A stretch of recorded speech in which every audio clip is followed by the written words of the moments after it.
खुदाई तो खुशी दी की सच्चाई अपने ईमान को ताज़ा करने के लिए कुर्बानियां दी और अपने उसका इनकार कर सके। किसी मुल्ला मौलवी की जरूरत नहीं, किसी साहब खाना के बंदे ऐसे भी पैदा हो गए हैं कि जो है इस्लाम में दुश्मनी नजर आ रही है, आज इसे भाग कर किसी और तरफ चले जा रहे हैं, अपने नाम के आगे ऐसे लगवा रहे हैं।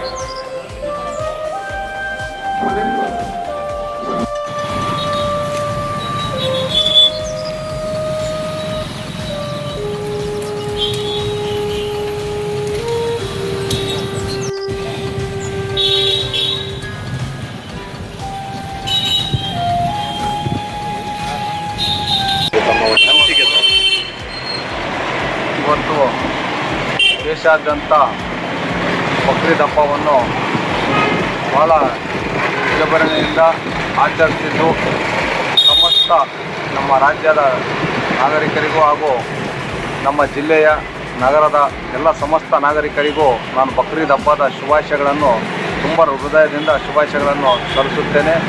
ಇವತ್ತು ತ್ಯಾಗ ಬಲಿದಾನದ ಹಬ್ಬ ಆಗಿರತಕ್ಕಂಥ ಬಕ್ರೀದ್ ಹಬ್ಬವನ್ನು ಇನ್ನೊಬ್ಬ ಸಮಾಜದವರಾಗಿರ್ಬೋದು, ಇನ್ನೊಬ್ಬರಿಗೆ ಮನಸ್ಸಿಗೆ ನೋವಾಗಲಾರ್ದಂತೆ ಇವತ್ತು ನಾವು ಶಾಂತಿ ರೀತಿಯಿಂದ ಹಬ್ಬವನ್ನು ಆಚರಣೆ ಮಾಡಿದ್ದೀವಿ. ಎಲ್ಲ ನಮ್ಮ ಸಮಾಜದವರು, ಗುರುಗಳು ಎಲ್ಲರೂ ಸೇರಿ ಈ ಹಬ್ಬದಲ್ಲಿ ಭಾಳ ಶಾಂತಿಯುತವಾಗಿ ಆಚರಣೆ ಮಾಡಬೇಕಂತಕ್ಕಂಥ ಸಂದೇಶವನ್ನು ಸಾರಿದರು. ಅದೇ ರೀತಿ ನಾವು ಇವತ್ತು ಆ ಸಂದೇಶವನ್ನು ಹಿಡಿದುಕೊಂಡು ನಾವೆಲ್ಲರೂ ಶಾಂತಿ ರೀತಿಯಿಂದ ಈ ಹಬ್ಬವನ್ನು ಆಚರಣೆ ಮಾಡಿದ್ದೀವಿ.